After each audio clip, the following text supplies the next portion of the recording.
Howdy, folks. Happy Friday. Thank God it's Friday. We now have Game 6 of the Stanley Cup Final tonight. Could the cup be awarded?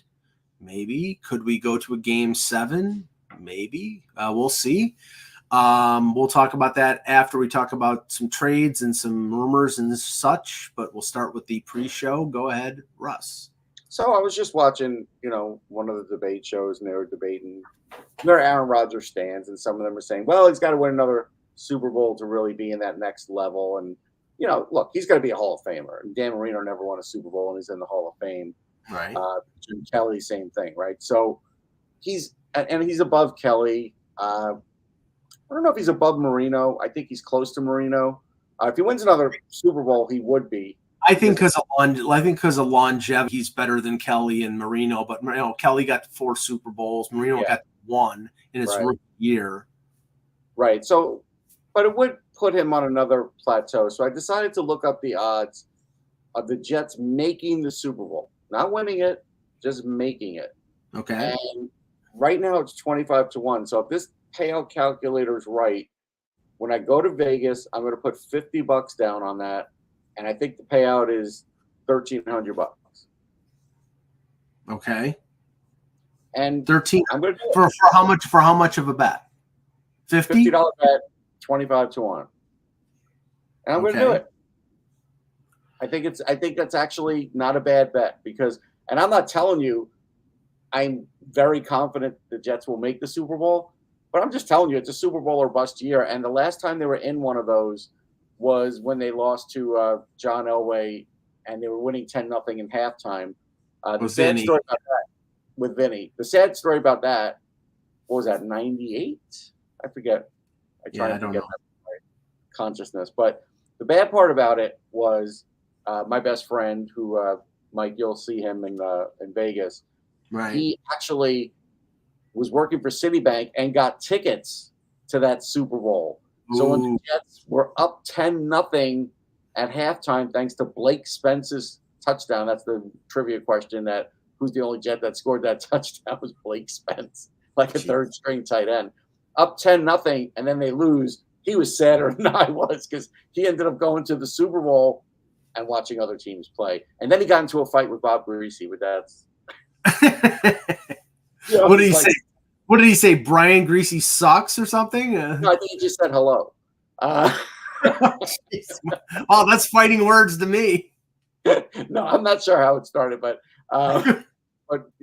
he just says Bob Greasy's not a nice guy. Whatever transpired. You're gonna have to check and see what the $50 bet on the Bills would be for with the payout. Right, I'm sure probably would be less than that. I'll bet you anything it's about 500. Maybe 600 for a $50 bet. Yeah. Sad that we saw that Donald Sutherland passed away at the age. I think it was 88 or 89 years old. I mean, one of my it's $700. They're 13-1. 700, you said? Yeah. Okay, that's not terrible. That's including the 50. It's a 650 profit. Right. I might do that just out of symbolism. Yeah. Maybe make a Stanley Cup bet. You never know.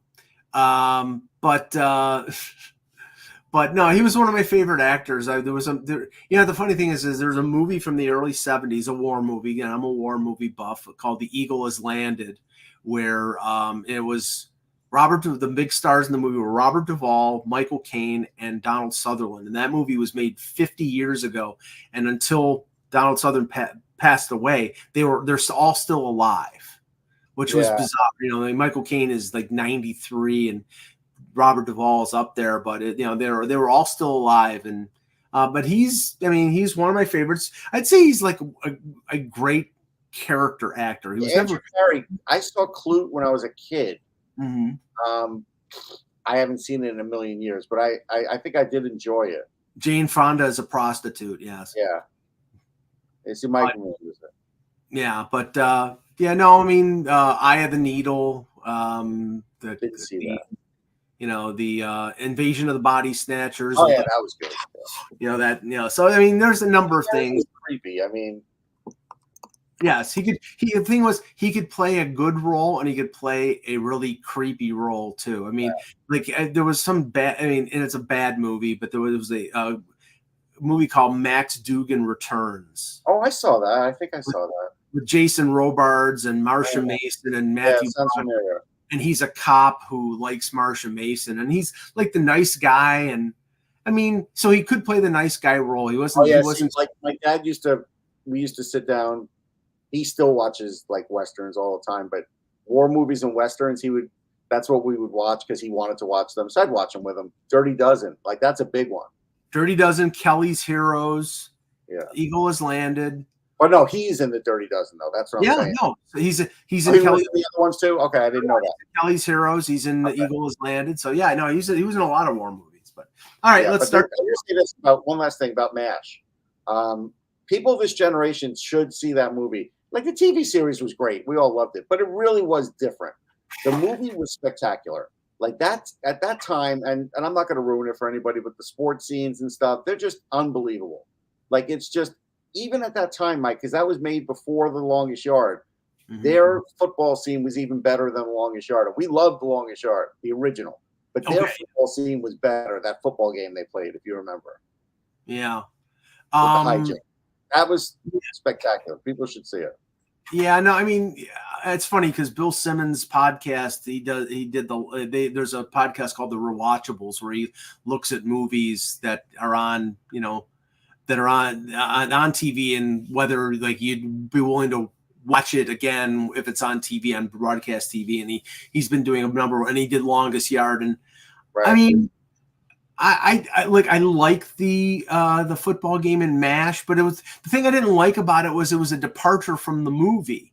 I know. But what ended up happening was hilarious. That's all I'm saying. I think the best football movies in terms of the actual football are The Longest. Oh yeah, it doesn't rank for that.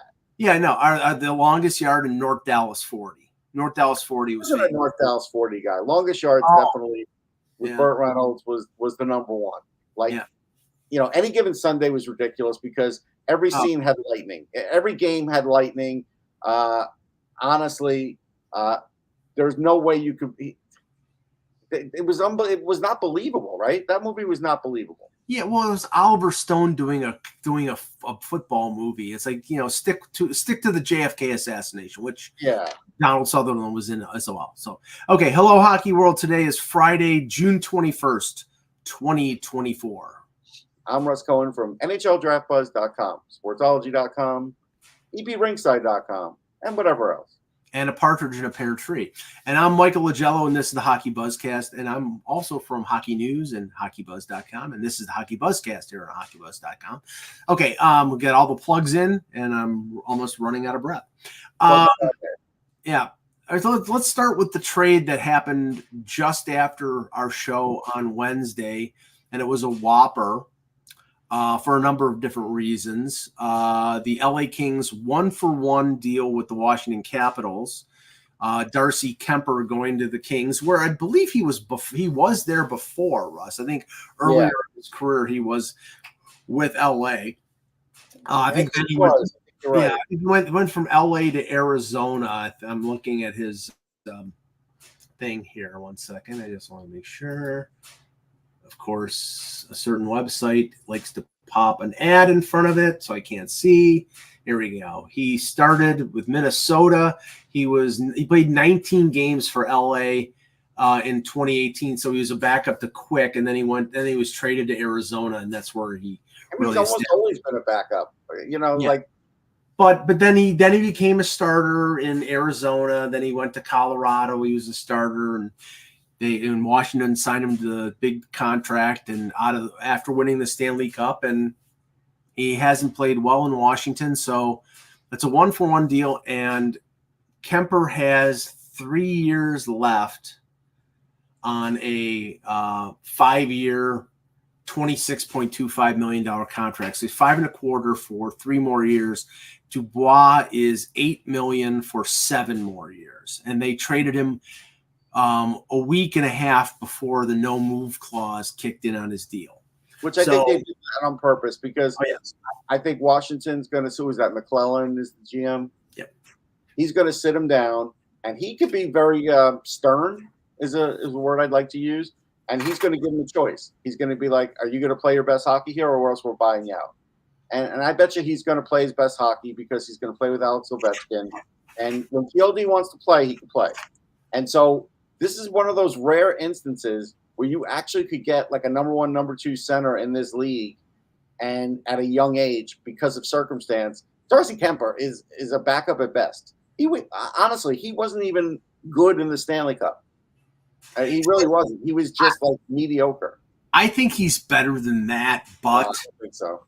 I think he's better than that, but I don't think he's a top flight goaltender. I think he's sort of a middle of the pack goaltender. But I do think, all due respect to Charlie Lindgren, Mike, he couldn't even beat him out for a job.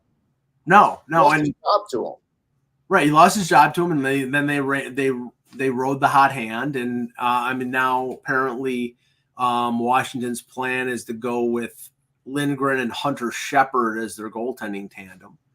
The funny thing is, my first thought when this trade happened is Washington's going to buy him out because he's got the 1/3 buyout, and I know that it's like 14 years, but the cap hit is like 1.8 or something. And with the cap going up, what the buyout would be negligible. The problem is like next year, like if he goes in there and they say, well, we're going to work with you, or we want you your best effort and whatever.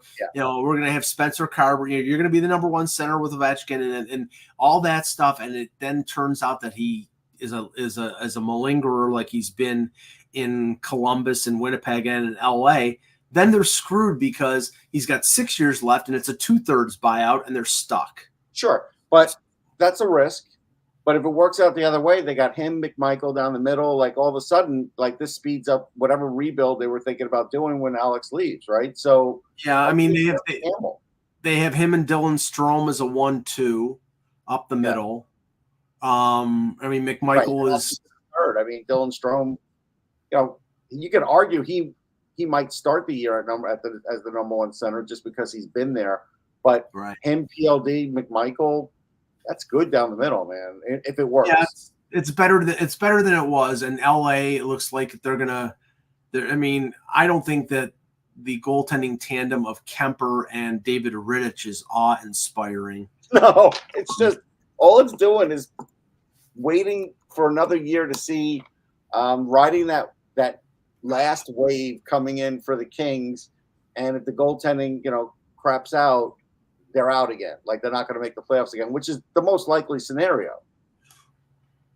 Yeah, I mean, I know that Jeff Merrick was talking on his podcast about that the real motivation here for this deal was obviously to clear Dubois' cap space, not to maybe go into free agency, but to extend Quentin Byfield, and whether Byfield be somebody that gets signed to a long-term extension or they go bridge, but that Byfield really turned it on last year and is becoming the player that they thought he was going to be.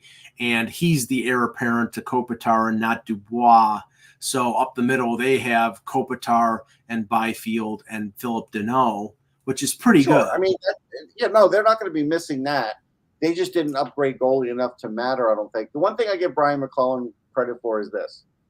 Let's just say this works out, right? The PLD things works out. And between him and Strome, Mike, those would be 2 of the biggest fleecings in the last 10 years. If it works out that way.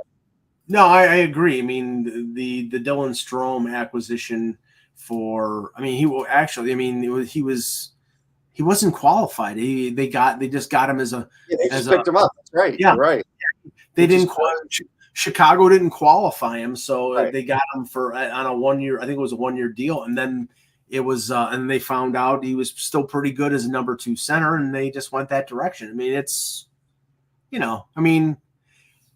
do I think it's the best 1-2 punch center wise in the league? No, but it's better than some. So no, but you look around. They added Miroshnichenko. That was another one of their picks.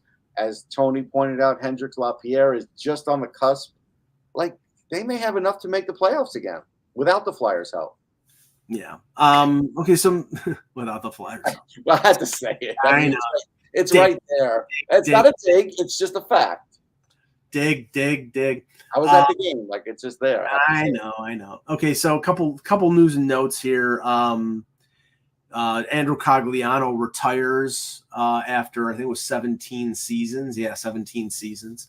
He is joining the Colorado Avalanche front office. I think the funny thing is, I think the most notable thing in his career was the lengthy consecutive game streak that was interrupted by a 2-game suspension, which I think was total crap. It's like, okay, so George Peros, his former teammate, suspends him for, and I don't even remember what the incident was, but it was, compared to some of the things that have been passed over and given fines, that was something that I think, especially with his situation, they should have just fined him, but they didn't. But very good career. Won a Stanley Cup with the Avalanche. And now he's going into the management field. The other little bit of news was the signing of Igor Chinnikov by the Columbus Blue Jackets to a 2-year, $4.2 million contract, 2.1 AAV. It's the first signing that the Blue Jackets have made under Don Waddell, and apparently the Blue Jackets are going to be busy. There's some talk, Russ, of them. I mean, we've heard the Line A stuff. It sounds like he just wants a change of scenery, and they'll oblige if they can get a decent return. Maybe they'll oblige even if they don't get a decent return. That would open up the cap space. But I've heard the possibility of them trading veteran guys like Eric Branson, just to clear cap space so that Waddell can be more of a player in free agency, maybe a player for some of his former Carolina players. Yeah. All right. So first thing, before Chinnikov, I wanted to look it up. So my first World Juniors that I ever covered was in Vancouver, and Cogliano was on that team. He was really good on that team. Okay. So, yeah, I just, I want to say that was the, who's the chef now? Who was the goalie for the Leafs for like a brief moment? Their draft pick. He's a chef now.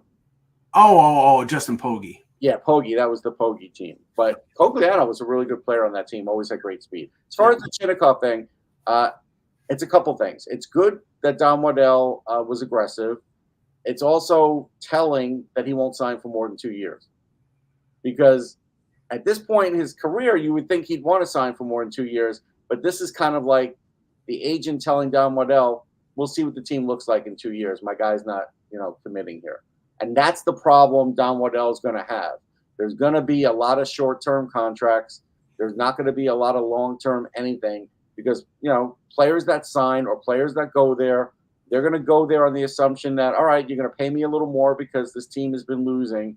And in a couple of years, if they're good, great, I'll stay. If not, not gonna. So that's the battle that he's up against, I believe. Okay. What do you think? What do you mean? Yeah.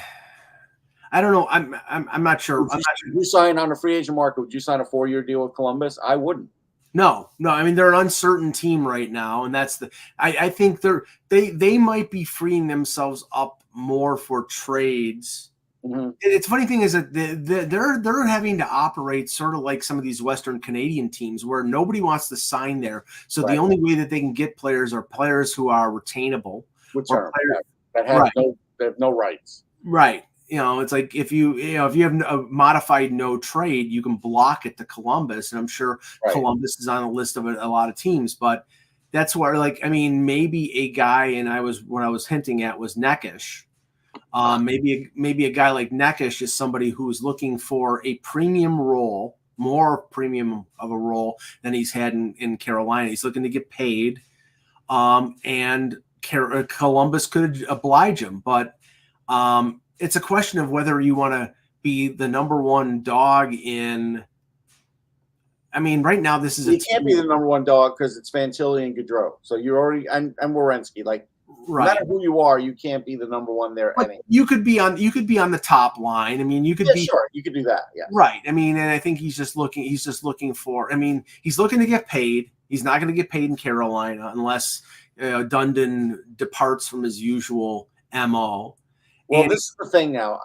I feel like knowing Tom Dundon just from the way he operates, yeah, he'll pay Neckish now a little more just to beat out Don Waddell if they're the two that are vying for him, just out of spite. right. Now, Elliot, Do you agree with that? possibly. I mean, if there's a rivalry there, I mean, I don't think there's a rivalry. I just think there's a perception thing, like you just said. So right. I think he'll try and quash that by overpaying for Neckish to keep him away from Waddell, so you can't say that, and I can't say that, and everybody else can. He kind of did that with the whole offer sheet thing. I think he's picked his moments, and I think this would be one of those moments because otherwise it would be like, oh look, Don Waddell went there, he left, and he stole him. Like that's what people would say. And coincidentally, Pierre LeBrun said offer sheets are pretty rare, but one thing I've heard a bit this week on Neckish and the Neckish front is that a few teams are wondering if it's plausible if the asking price in trade talks with Carolina remains too high to go the offer sheet route. Well, if I'm Montreal, I'm offer sheeting them. Right, just to stick it to them. Right. Yeah, Montreal's got cap space. I would do it. They got draft picks. They got draft picks. None of that's a problem. Yeah. Now, in retrospect, what Montreal did for Aho helped out Carolina because Carolina it actually because they made Carolina pay Aho what they really didn't want to pay. Right, but it's what he deserved. Now, Neckish is not the same player as Aho. He's not at the same level as Aho. He's a really good player, and I think a lot of teams are going to be interested in him. But offer sheet route, that might be doing Carolina a favor as well. I mean, if some team goes out there, and offers them a 7-year deal at $9 million, then they're not going to match. But I don't think he's a $9 million player. If somebody offers him 6 times 6, that might be the one thing. That might be Carolina would say that's fine with us. No, you know how you can get him. Look, I think Tulsky, the way you could beat Tulsky at his own game is offer more term. He doesn't want to give term. And so, you got to offer not just 7 years. You got to go 7. He's not going to go 8 with them because they already didn't want to pay him enough already. As long as you've got numbers where it was before negotiations, you're giving them that extra year term, they're not going to give it to him. We know that Tulsky is probably the guy who was behind the Orlov deal because that was a 2-year deal at over $7 million. Yeah. And I'm pretty sure it was Elliott that reported that a lot of teams, like I think he mentioned Calgary specifically. I mean, Randy would probably know that for sure since he tracks everything Calgary-wise, that the Flames, now that they've opened up all this cap space, that they're going to be like players on the defensive front, but that they don't want to offer term. They want to offer more AAV for short term, like 2 years at $6 million or 2 years at $7 million for some of the defensemen that are out there. And they might get players who bite because of the short payday. Mm-hmm. But a lot of these players, they want the term, they want the, they want the security. And if they're 20, like, okay, look at the defensive market right now. Brett Pesce, 29. Matt Roy, 29. I think Zadorov is 28. Tanev is 34. These guys want as long as they can get because they're in the middle of their career. They don't want a 2-year deal because at 30 or 31, if they have another injury, then they're not, this is their time to strike when the iron is hot. Yeah, I agree. I don't think Netjes will be there. I think he's going to get traded. Yeah. That's my a couple other signings. Penguins re-signed Alex Nedeljkovic 2 years at $2.5 million. That's good backup money. I mean, he was a backup there. I mean, there has been some question about whether I don't think there's ever going to be a year that there's not question about Tristan Jarry. It's every year. It's every year. It's every single friggin'. It's like, I mean. Well, the interesting thing here, Russ, where's Thomas? There's an actual trade here, a minuscule trade, and Thomas wasn't here to tell us about it. Oh, yeah, I know. Actually, I think Thomas has hacked into Esmir's computer because Esmir is giving the Thomas Boyle breaking news, Beckman for Graham Clark. The only thing I'll say is I know Graham Clark a lot better, I wouldn't have traded him. I actually think Graham Clark is a useful guy, good organization guy. I don't know Beckman very much at all. I'd have to go back and look in notes. But I like Graham Clark. I'm surprised he didn't get a shot. Thank you, Tony. Breaking news.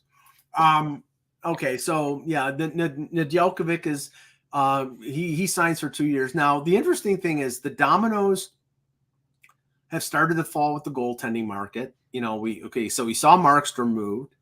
I know that Elliott said that the Leafs and Ottawa were in on Markstrom, but it sounded like it was a fait accompli that he was going to New Jersey. We've had Kemper move from Washington to LA. So Washington supposedly is going to go with this tandem, this inexpensive tandem of Shepherd. I mean, they could change it at the deadline to get somebody else. Right. The Allmark shoe has not dropped. Not yet. I find it. See, I would find it hard to believe. And Ottawa seems to be tied to everything right now. There's a rumor about Ottawa and Allmark. There's rumor about Detroit and Allmark. There's rumors about whether Toronto is interested in Allmark. I can't see Boston trading him to Toronto. I mean, and then there's the Sorrow stuff, which doesn't seem to have a lot of legs to it. He's staying. I mean, the thing is, I don't know how many more dominoes fall when it comes to goaltending. I think it's Allmark, and then you're going into free agency, and I'm like, okay, here to bring it to Toronto, Russ, and this is the hilarious thing. Right now, their goaltending is Joseph Woll, who I think they want to be the number one, but the question is about durability. The two names that have popped up over the last 2 weeks, in terms of them being interested in them signing, is Laurent Brossoit, who is a backup, who's been a backup his entire career. He's a good one. He has great stats. He played for one of the best defensive teams in the league. And the name that Elliott popped up a couple days ago was somebody you're well aware with, Anthony Stolarz. That's what I was just going to type in. I would take Stolarz. I would. He's very reliable as a backup. Very. Right. But the thing is, and I believe Stolarz was in Philadelphia when Berube was in Philadelphia. So I think there's a connection there. No, I know he was there with Fletcher. Well, he had to be in some regard, but he wasn't. It was Emery and what's his name? The former Columbus, Steve Mason. So he may have been in the minors then, maybe. Yeah, okay. Stolarz was in Philadelphia. There we go. He was in Philadelphia 2016-17, 2018-19. Okay, I think Berube was in Philadelphia in 2016-17. No, it was Hackstall. Okay, so he was there at. Okay, so he just missed. So, but he was in Lehigh Valley for 3 years. So he had knowledge of it. Yeah. Right. So, but he was in the organization, though. He's in the organization. Now, the thing is, it's like, if that's the direction that they're going, then clearly they're expecting Woll to be a 50-game goaltender. And I have no problem with it if they think he can be durable. But if he gets hurt, then you have Anthony Stolarz and whoever they sign as a third goalie. It may be Martin Jones again. I mean, that's not exactly that is not a playoff caliber. Well, I mean, I don't think they're going to go down that road again. I mean, he's healthy now. They had the double hip surgery, and he was. I guess he was very appreciative of the care that the Leafs gave him, and I'm sure he was appreciative of the money that they paid him. But Woll's going to have to play like 54 games because Stolarz, the most he's played, really since 2020, and that was in the AHL, was 28 games. So that's what you expect. 27, 28 games, and Woll plays the rest. The two goalies that that has been rumored that they're interested in is Brossoit. I think his max was 27 or something like that. Stolarz, you said 20 at the NHL was 28 with Anaheim. Yeah. Scott Wedgwood is somebody in the chat I've heard his name sort of mentioned. I like Wedgwood, but I think Stolarz is a little better, and Brossoit is about the same level as Stolarz. I kind of like Now maybe Stellaris has been better because Anaheim's defense has been great, really good. But they weren't always really good. So I mean, as a team. So I don't know. I mean, I'm kind of torn. In terms of the goalies who might be available, Esmir actually has a suggestion that I like, even though he had a bad year last year, and that's Philip Gustafsson. And not because he's got the same name as the monster, Jonas Gustafsson. I think it's different spelling. But he had a really good year 2 years ago. And then last year when Minnesota dropped off, he dropped off as well. Maybe it's chicken and the egg type of thing. But I think he's a good goaltender. They've got Wallstedt coming. They've got Fleury around for another year, and I think he's only got 1 year left in his contract. Yeah. I don't think it'd be an expensive get. So, I mean, there's no reason to move him. Well, if they think Wallstedt, I mean, I know that Wallstedt, again, he's under control, right? They don't have under control, but if they think he's ready. But they could still push him back a year. Like, they don't have to make this decision now. And when Fleury's gone, Wallstedt could split time with Gustafsson. Like, why would they do that? Yeah. I don't think that's happening. They don't have to do it, but you're hoping they do it, but they don't have to. No, they don't have to. I'm just saying it's a viable option. Now, I guess it's an option, but I don't think much of it. But I did see something else, Mike. There's another player in Toronto. I'm forgetting his name, that could get signed. First and last name start with the same letter, M. Martin Marincin again? Yeah, there's been news. What Russ is so subtle as a sledgehammer referring to is the chatter. And okay, there are insiders. There is Elliot. There is Pierre. There is Darren. There is CJ. There's Frank Cervalli. There's a few others. I don't consider Biz Nasty a insider. So apparently Biz Nasty, Paul Bissonnette, was hinting of their being chatter between the Leafs and Marner on an extension. Here, let me give you what my read and feel on this is. Of course they're going to say, "Hey Mitch, we'd love to sign you to an extension." And then Darren Ferris's representative comes back and says, "Okay, cool. We want to be paid more than William Nylander." And the Leafs come back and say, "F you, you're not worth that much. We want to trade you." Now, we're going to say that. They're not going to say that in such direct terms, but they're going to say, "No, we can't do that. If you wanted to sign for less, maybe we'd be interested because you want to play in Toronto so badly. No, we want to get paid." Okay, well, you're not going to get paid here. Okay, so remember, in this situation, yes, he can say, and I've said this for 6 months, he could say, "Screw you, Leafs. I'm playing out the last year of the deal, and then I'm going to walk." He can do that. He's going to go through a gauntlet of a year worth of bull crap from the Toronto media and from fans. He's going to get excoriated, especially if he walks away for nothing in his hometown. And now the thing is, if at the end of that he goes and gets his payday, which he will, but it's not says yes to the Leafs. Like, that's still a possibility. I don't think they're offering him more than Nylander, Russ. Well, we don't know that yet. I know. I don't. Unless you're in the room there, I'm not. No, I'm not in the room. I don't claim to be, an insider. I'm just saying, based on what I've heard and based on what they've publicly said, they're not offering Mitch Marner $12 million. They're not doing it.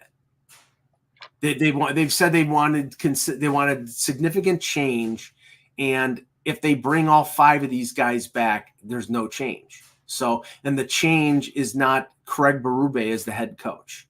That's not what I would consider change. What you're considered change is a significant augmentation of the roster based on what they've done over 8 years and what they haven't done over 8 years.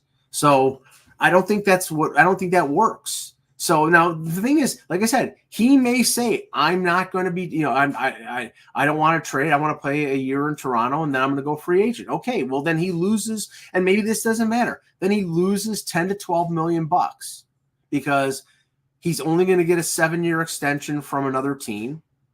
I don't foresee him waiving his no move clause during the season.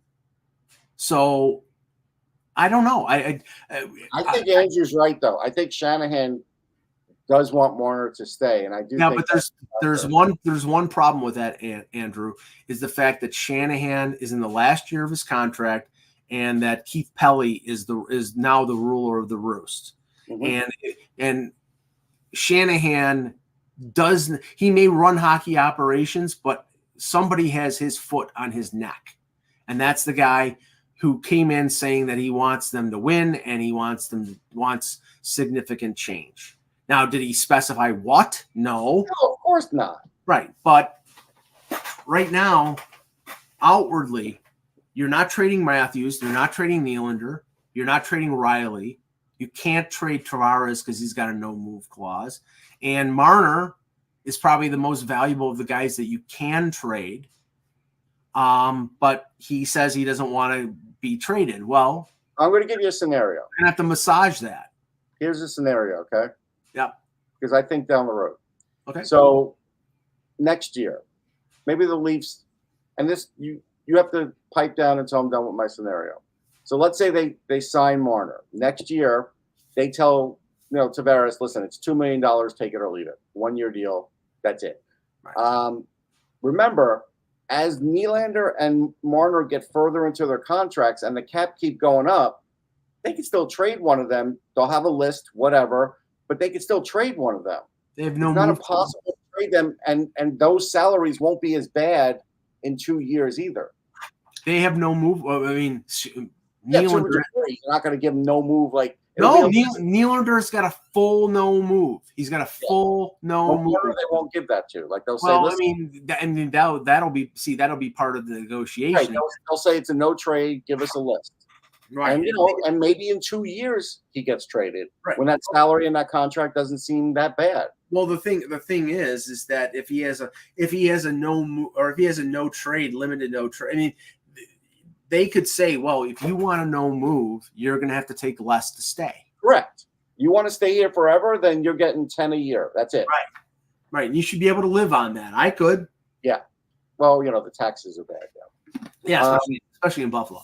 Right. But you know what I mean? So, I do think that's part of the negotiation we haven't really talked about, but I do think that's a factor. Yeah, I think Treliving can hold that in his back pocket and say, okay, Mitch, we'd like to keep you here forever, but this is the number to keep you here forever. Like nobody else could give you that number and keep you in Toronto. So if you go somewhere else, you can make more money, but you can't make more money in Toronto. Yeah, Tony Soprano says Jamie Benn for Marner. Well, Jamie Benn's got 1 year left. He's 34 years old. I don't think so. We want to trade Wyatt Johnston for him? Sure, okay. But let's see. Let's take a couple questions in chat. But while those are popping in, we'll just say Game 6 tonight. Game 6. Game 6. Florida in Edmonton. Lineup changes appear to be Nick Cousins in for, I believe, Lomberg for Florida. They putting the Lamborghini back in makes sense. Or no, I think it's Oposo. They're taking that Oposo. I get it. Oposo was really good for a couple games, and I think he's lost some steam. Yeah. For Edmonton, it sounds like Evander Kane will not play. But other than that, it sounds like the same lineup. Randy asks, if you were Boston, would you do Allmark for Chychrun? If I'm Boston, sure. If I'm Ottawa, I only do that if I can get Allmark signed long term. But the problem is right. Ottawa would do it because they might be able to make the playoffs of 1 year of Allmark, but there's no reason for Boston to do this, especially if Chychrun doesn't want to sign there. They're not just giving Allmark to somebody just to trade off for another 1 year deal and a guy going to free agency. And I doubt Chychrun would re-sign in Boston. It just doesn't seem like his place. Especially if, Allmark. He'd be a number 3 in Boston. He's not doing that. Yeah, right. No, I mean, unless he gets paid like a number 2. Yeah, but he's not going to do that. He wants to be a top pairing guy. Yeah, and he could be like if we went to Toronto, he would be it would be him and Riley, but Ottawa's never going to trade him there. The buyout on and this will Ottawa buy out Korpisalo? Will Ottawa buy out Korpisalo? Because okay, say they trade Allmark. They don't seem to buy out anybody, do they? Who, Ottawa? Yeah, recently. I don't recall. Yeah, but let me just see here. Remember, this was a Pierre Dorian contract. So they bought out Colin White at 1/3. He was that's a long time ago, right? A few years ago, 3 years ago. Yeah, but he was under the age of 26, so it wasn't a big cap hit. But here, if they traded for a goaltender, the buyout on Korpisalo is not ridiculous.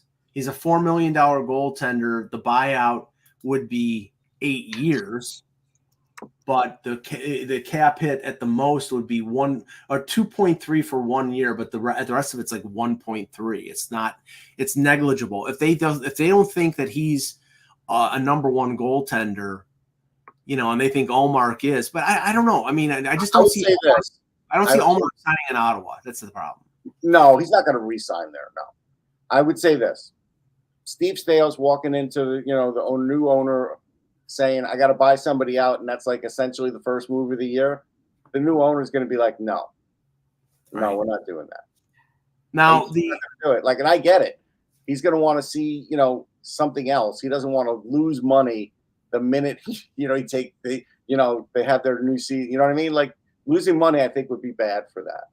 Yeah. Now, Renaud Lavoie just reported that Marc-Andre Fleury said that next season will be his last season. So, wow, he's got another year. I love Fleury. I think he's one of the great guys in this league.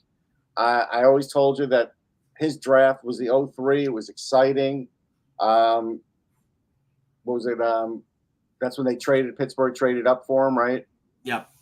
I mean, that was tremendous. Tremendous. I mean, he's had just an unbelievable Hall of Fame career. So that, if the Philip Gustafson trade thing was realistic, I mean, you knew Fleury wasn't going to be around much longer. I mean, I was actually surprised he came back this year, but it's one of the great moves of all time too, by Craig Patrick. Like, I don't know, what were the terms of that? Let's look it up. What for what? Penguins trade up for Fleury. So they gave up a 3rd overall pick, the 55th pick, and Michael Samuelson. Like, come on. This is a fleecing. And there wasn't, listen, Michael Samuelson was pretty good on the Rangers in Florida. He wasn't great. There was a little bit of upside with him, but come on, you look at this deal now. For a Hall of Famer. It's unbelievable. But early in his career, we didn't really know. Now, well, you didn't know in the World Juniors when he gave up. I just want to touch on this before we end the show. There is a lot of chatter. Sorry?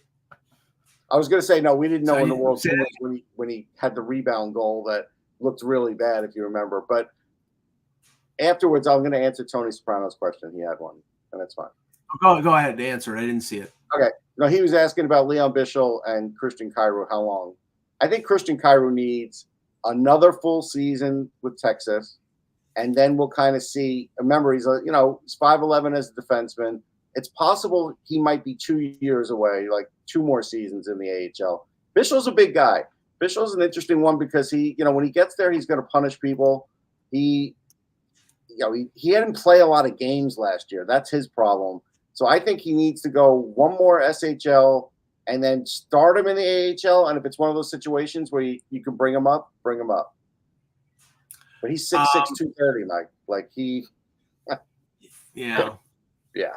We'll talk more about the draft and just to let everybody know, Russ and I are both going to Vegas We're both traveling on Wednesday. So next week, maybe we do Monday, Tuesday, but it's going to be tough for us to do podcasts in Vegas because we're all both in hotel rooms, and we're not sure of X availability. So you'll have to stay tuned for that. But I just want to finish off with there is some chatter regarding Ottawa and Philadelphia talking about a potential trade. I know that the name of Thomas Chabot has popped up. I mean, Chychrun has popped up as well, but the Chabot rumor is interesting, and there were some names such as Farabee and Lawton potentially, and a trade up involving first round picks. I mean, we talked about this, and Chabot is an excellent defenseman, but he's got a lot of wear and tear on him for a young. Especially the last 2-3 years, the amount of wear and tear, and they're willing to do it because they have Jake Sanderson. Like I just think the timing is bad because this isn't like getting Chris Pronger, and I love Chabot in his draft year. Don't get me wrong, and he's been a really good defenseman. Has he been a little disappointing point wise lately? Yeah, you're right. He has. Thanks, Russ. Good point. But the point is that you're now trading Farabee, who's like a guaranteed 50-point scorer, probably could get 60 with the right line mates. And you're going to trade Lawton, which is fine. Lawton maybe was going to get traded anyhow. And you're going to go from 12 to 7. The Flyers fans thought as well, we can get Tija Ginla there. But if anybody listened to the live mock draft that Shane and I did yesterday on Sirius, I think Tija Ginla might go to Montreal at 5. So I think they're not going to get Tija Ginla. Now, they can still get a great player at 7. Don't get me wrong, but that player is still 3 or 4 years away. 3, you're hoping, right? So what did you really get? You're getting another defenseman who right now can't be the number 1 because Samheim, now you're not going to tell him he's not the number 1. You can make him the number 2. That's fine. Then that puts Cam York probably rightly on the second pair. But then you're saying by the time Mitchkov is there, Chabot's 30. I don't know what he's going to be. Like, I know that's not, everybody's like, well, he's only 30, Russ. He could play 8 more years. Well, there's not a lot of 38-year-old defensemen out there. And there's not even a lot of 35-year-old ones that are very good, especially ones that have to rely on speed and offense, not defense. Again, Chabot's not the greatest defensively. So you already have Drysdale where you have like a little bit of an issue.